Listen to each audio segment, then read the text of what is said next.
go on and we get more fatigue, you have to have a greater concentration. So constant reminder, second ball, second ball. If you would say anything out there in Lippert, it would be a plus, okay? We can potentially switch the ball through our backs, but when we do, you have to have width. Jacob, you keep making this run and you're inside, you're 20 yards in from the sideline, and that's not helping us. Where are you, Jacob? All right, does that make sense? All right, and if you're expecting him to be able to hold it long enough for you to run all the way into the final third and him hit a ball, it's not gonna happen. So get extreme width so that we can find you. All right, in the midfield,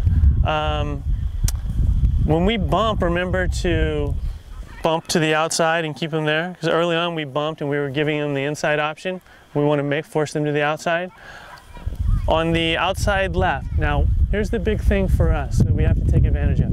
When they attack, those of you guys that are playing left mid, you should realize number 2 doesn't track back.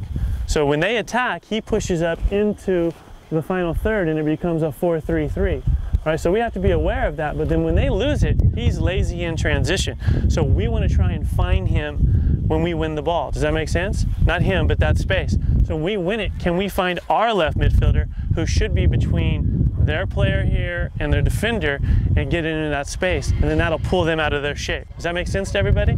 So try to find our left midfielder when we win the ball in transition, because 2's not tracking. Is that good? Everybody got that? Okay, I think when we do get penetration and we get the ball wide, if we can play an early ball in, okay, that means we get it and we're here and now we're playing it in front of the back line, away from the goalkeeper, that's potentially on. I think it's more on actually if the forwards will be aware of the line and run towards the ball, and then the center mid release into that space.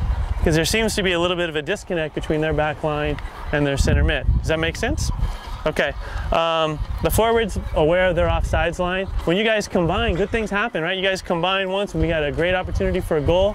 The goalkeeper's forced to make a save, good rebound. So when you get it, can we play into feet as opposed to simply looking to go over the top? Overall, the big things. Can we switch it, especially in transition? Because I think that's something that they're vulnerable at. Their line is flat and high. If we can play up and then back and then to wide players and then an early ball in.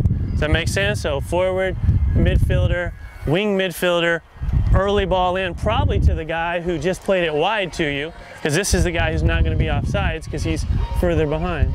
Does everybody understand that? Okay. I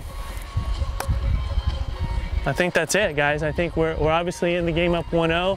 We have to concentrate, stay on our game, keep communicating. It's a little bit better defensively up there.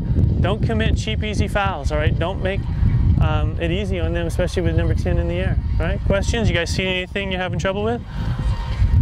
Okay, everybody know what to do? Backs, you good with what we're gonna try and do? Midfielders, what's the emphasis defensively?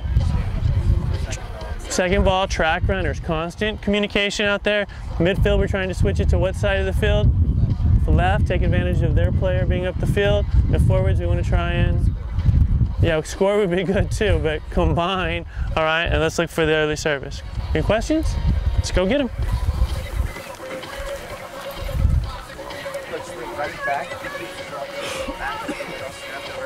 I know, he's holding them on.